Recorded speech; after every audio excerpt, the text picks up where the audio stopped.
What Razia is doing is part of a transformative process, a cultural process that we're seeing in Afghanistan, that the Moors will slowly begin to change. It's really important for people to understand that it's a very, very deep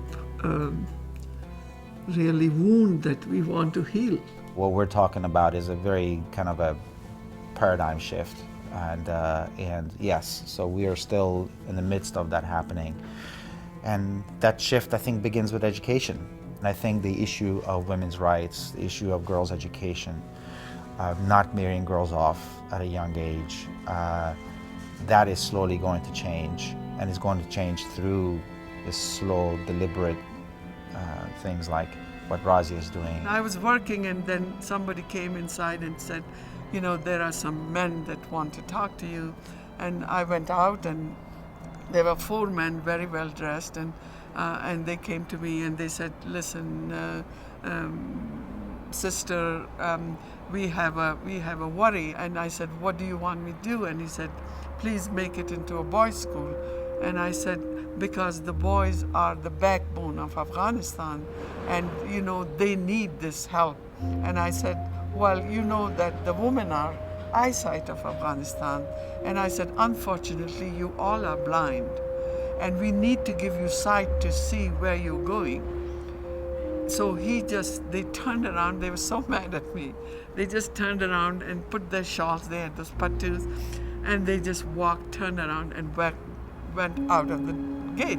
Well, it says to me a lot about Razia, that she's I think, culturally very savvy, and she's been able to present the school in such a way that is acceptable to the local population.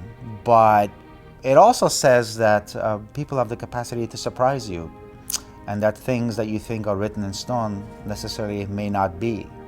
I think sometimes in the West especially, we see a picture in Afghanistan of a village of mud huts and a few chickens clucking around and a couple of old guys with beards and women in burqas, and we have a certain, immediately think, well, this is like, you know, the medieval times, and but that's kind of a lazy presumption, I think. I think, you know, these are human beings, and each of them are individuals and different, and I think there is the capacity to be surprised, and sometimes even those traditions and those sort of cultural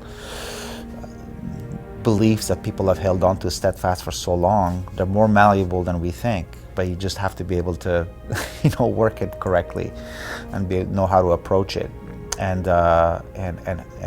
there's a lot of diplomacy involved in that. I think Razia has been a brilliant diplomat in being able to both assert her vision and at the same time do it in such a way that is culturally acceptable to the local people.